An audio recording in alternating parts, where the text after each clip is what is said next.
চলতে ফিরতে এই দুটি শব্দের দোয়াটি পড়বেন, সম্পদের অভাব হবে না।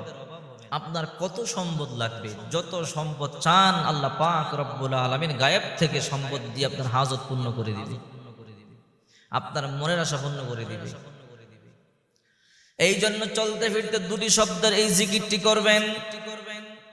বিশেষ করে চারটা ফজিলত পাবেন। এক নম্বরে আল্লাহ পাক রব্বুল আলামিন সমস্ত চতুর্দিক থেকে রিজিক দান করবে, আপনি কল্পনা করতে পারবেন না। আল্লাহ তাআলা এমন জায়গা থেকে আপনার জন্য রিজিক দিয়ে দিবে।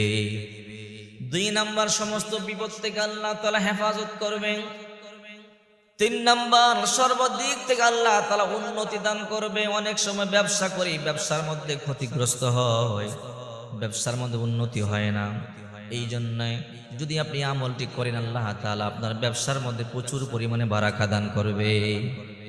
শুধু তাই নয়, আল্লাহ তাআলা ঋণের বোঝা থেকে আপনাকে হেফাজত করবে, ঋণ পরিশোধ করবার তৌফিক দিবে। এই জন্য বিশ্বনবী মুহাম্মদ সাল্লাল্লাহু আলাইহি ওয়াসাল্লাম বলেন, তোমরা চলতে ফিরতে এই দুটি শব্দের জিকির করবা, তাসবিহটি পাঠ করবা।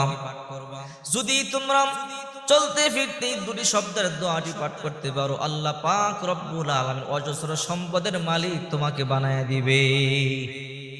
দুটি শব্দের তাসবিহ আস্তাগফিরুল্লাহ, বাস আস্তাগফিরুল্লাহ এতটুকুন পড়বেন।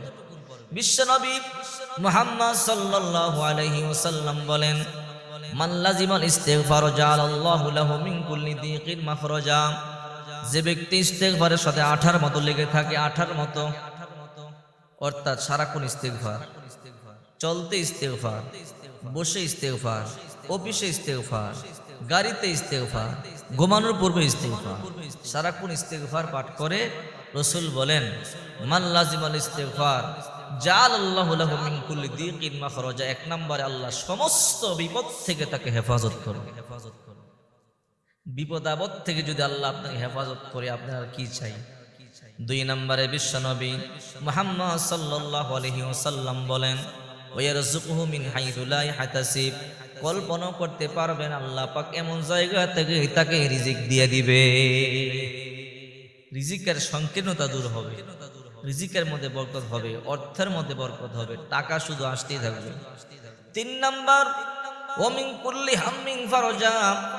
সমস্ত পেরেশানি থেকে আল্লাহ পাক রব্বুল আলামিন হেফাজত করবেন। চার নাম্বার, ওমা কানাল্লাহু মুআযিবাহুম ওয়া ইস্তাগফিরুন।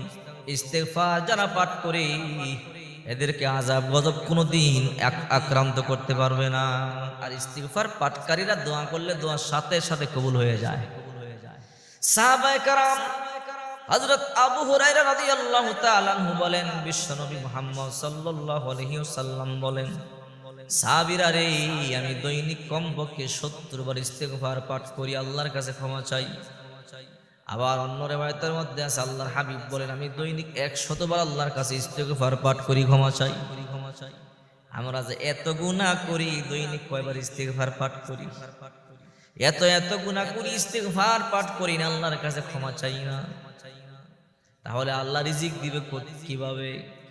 আল্লাহ আমাদের গুনাহ মাফ করবে কিভাবে? আল্লাহ আমাদের বিপদ দূর করবে কিভাবে? মালিকের কাজ করি না, মালিক কি এমনি এমনি বেতন দিবে? এই জন্য মহিলা মা বোনদেরকে বলবো, ও মহিলা মা বোনেরা, নামাজ পড়বেন, আস্তাগফিরুল্লাহ পাঠ করবেন। নামাজের পরে আপনি রান্না বান্না করতেছেন, আস্তাগফিরুল্লাহ আস্তাগফিরুল্লাহ আস্তাগফিরুল্লাহর জিকির করবেন।